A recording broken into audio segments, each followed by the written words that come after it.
so far up Mr. Allen's ass, I can't tell where you end and he begins!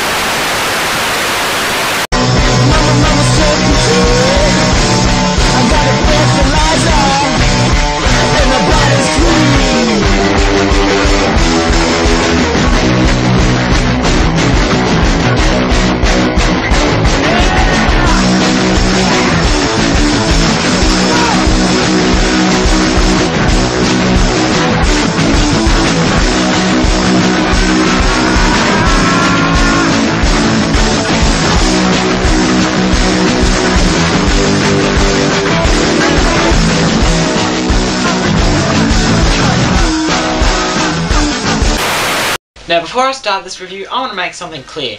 With the exclusion of my elite Super Smash Bros. Skills, I rarely play fighting games.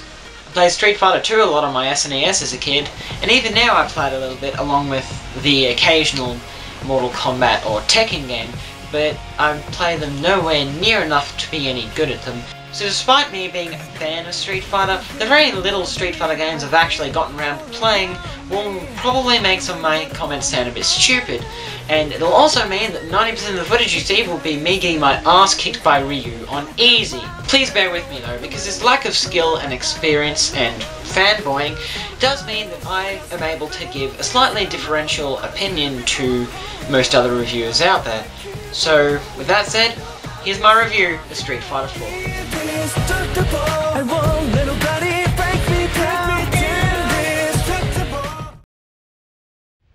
Street Fighter 4 takes place not long after the anime movie Street Fighter 4 The Ties That Bind.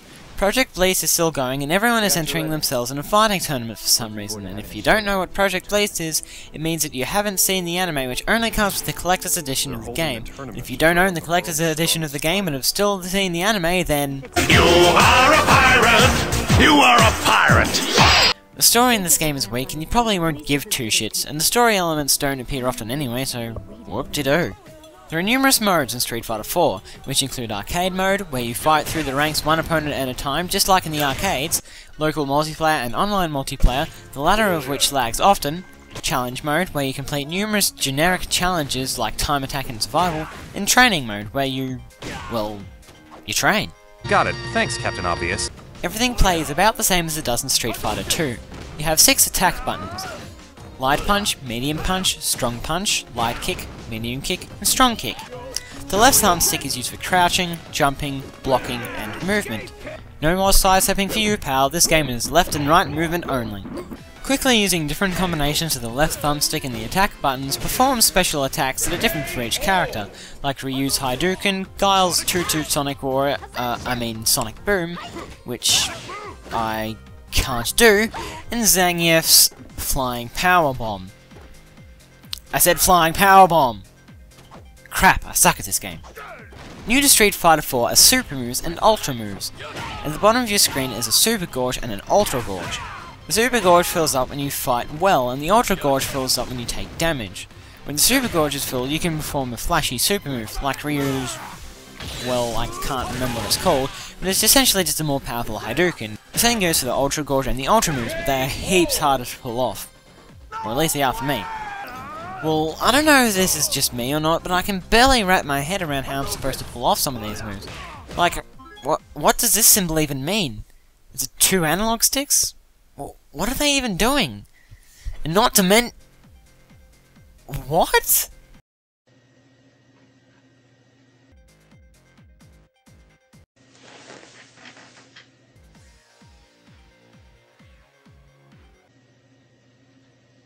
I don't know.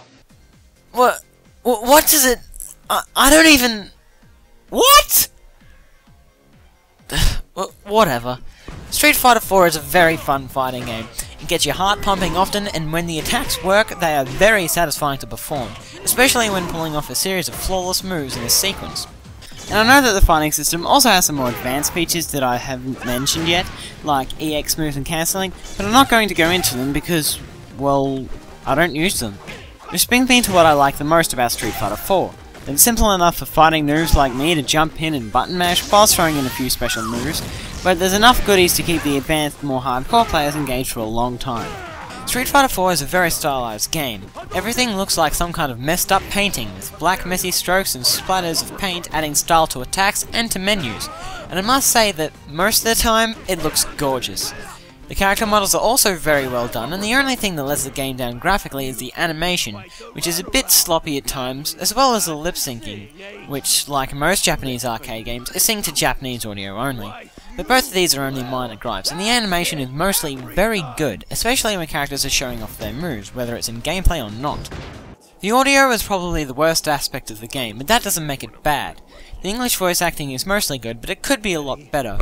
Speaking of which, the announcer sounds like JFK to me for some reason. And the battle continues! Gentlemen, at times like these, our capacity to retaliate must be, and has to be massive, to deter all forms of aggression. The announcer also fully commentates online fights. New music is a mixed bag. Some tracks are catchy and very pleasant to listen to, while others aren't very memorable, but all of the tracks are fitting and get the job done well enough. Street Fighter 4 is kinda hard for me to rate, since it's one of those things that's a little bit outside my comfort zone. Jeez, I seem to be reviewing a lot of stuff like that recently. But what I'm gonna do is, I'm gonna try and avoid giving it a lower rating because of my noobiness, and instead rate it for what it is. A good-looking, fun, and entertaining fighting game that goes back to its Street Fighter 2 root, while adding a new twist that gives the game more variety and even more entertainment. So with this information, I think that Street Fighter 4 deserves a 9 out of 10. Wait, that's 3 9s I've given out to games in a row. Damn, I'll have to review something really crap next time.